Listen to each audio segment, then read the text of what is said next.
Bienvenue dans la vallée de l'Oule, au nord du canton de Serres, dans les Hautes-Alpes, la vallée nucicole productrice de noix du département.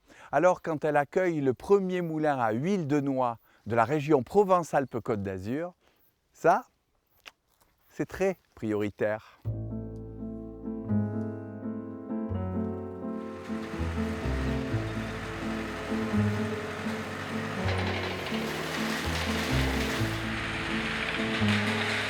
Moi, quand j'étais petite, les paysans, c'était vraiment à l'école, tes filles de paysans, j'avais presque honte de le marquer, alors que maintenant, non, on est fiers, quoi. Enfin, même mes enfants sont fiers de savoir que leurs parents sont agriculteurs et ils le revendiquent et ils veulent faire agriculteur. Alors dans la vallée, on a deux variétés. Donc la noix ronde de Bruys, elle est identifiée comme étant une variété locale, donc vous n'en trouverez vraiment que dans la vallée. Déjà en pépinière, ils ne la connaissaient pas, puisque nous c'est une noix par tradition, les noyers ils étaient greffés avec une essence locale et ça ne sortait pas de la vallée. Donc c'est vraiment très très spécifique à ici, donc il a fallu qu'on couronne des arbres, qu'on s'organise pour avoir des greffons, pour qu'un pépiniériste accepte de préparer des plants qui pour nous seront prêts en 2023.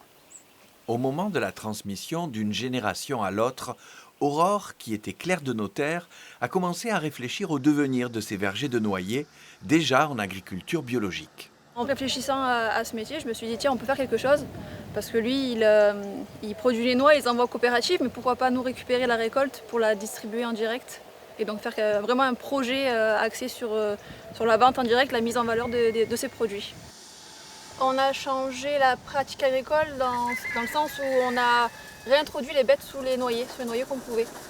Parce que jusqu'à mon arrivée, ils travaillaient tous les sols des noyers, même ceux qui ont l'arrosage.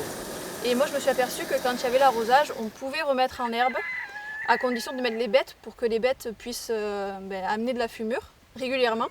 Donc là, comme dans ce champ-là, elles pâturent à partir du printemps jusqu'au mois d'août, jusqu'à la fin de l'été. Au moins ça permet d'avoir un sol propre, mais aussi enrichi en fumure très régulièrement. Et ça permet d'éviter de travailler le sol, donc au moins toute la biodiversité reprend les racines, refont tout ce qu'il y a à faire et voilà, la biodiversité se remet en route. Après récolte, il faut maintenant enlever les pierres et les végétaux qui ont été ramassés par la machine. Enlever l'enveloppe qui contient le brou de noix et laver les coques avant un dernier tri manuel préalable au séchage. C'est après 15 jours de séchoir que les noix sont prêtes à être calibrées et transformées ou conditionnées. Ici, on a choisi un filet éco-conçu en fibre de bois.